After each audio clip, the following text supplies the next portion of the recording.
సింహాసనము నుండి సిలువకు దిగి వచ్చినది, బలమైనది మరణము కన్నా మృతిని గెలిచి లేచినది.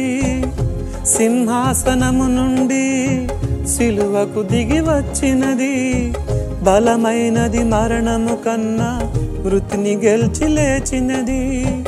ఇది సజీవమైనది, ఇదే సత్యమైనది, ఇదే నిత్యమైనది.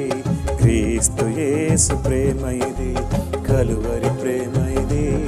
క్రీస్తు కలువరి ప్రేమ ఇది, కలువరి ప్రేమ ఇది. క్రీస్తు కలువరి ప్రేమ ఇది.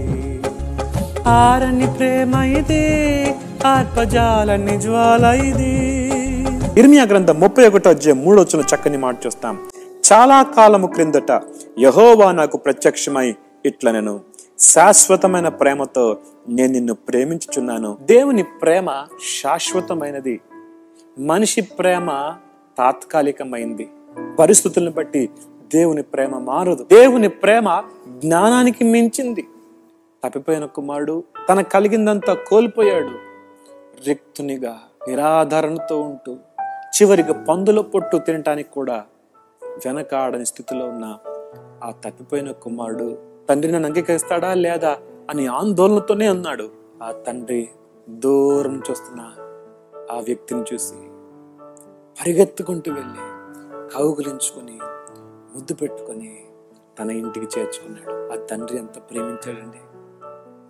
ఉదయ కాలము పరలోకపు తండ్రి, నువ్వెంత దోషివైనా ఎంత పాపివైనా దేవుని ప్రేమ మారలేదని విషయంలో దేవుడు లోకం ఎంతో ప్రేమించి తన కుమారుని మన కొరకు అనుగ్రహించాడు. తన కుమారుని మరణానికి అప్పగించడానికి కూడా వెనకాడలేదండి. లోకంలో నిన్ను ఎవరు ప్రేమించకపోయినా పర్వాలేదు, నిన్ను ఒకరు ప్రేమిస్తున్నారు. ఆయన నీ కొరకు ఎదురు చూస్తున్నాడు. నువ్వు ఆయనతో మాట్లాడాలని, ఆయన నీతో మాట్లాడాలని ఎదురు చూస్తుంటే ఆయన వైపే చూడకుండా లోకంలో వారు నన్ను ప్రేమిస్తున్నారు, వీరు నన్ను ప్రేమిస్తున్నారని అక్కడికి వెళ్తున్నావు, ఇక్కడికి వెళ్తున్నావు. వారు మోసం చేస్తే మరింత కృంగిపోయి సతికిలు పడుతున్నావేమో.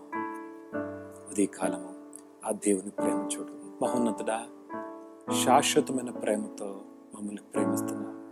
మార్పులేని ప్రేమతో అనుదినము వాత్సల్యత నూతనపరుస్తూ ఇంకా మా పట్ల నీ ప్రేమ అధికమవుతుంది కానీ తగ్గట్లేదు. అటువంటి ప్రేమతో మమ్మల్ని ప్రేమిస్తూ మమ్మల్ని హక్కును చేర్చుకుంటున్న మా గొప్ప తండ్రి, నీకు వందనాలు. యేసు నామములో అడుగుతున్నాం తండ్రి, ఆమేన్.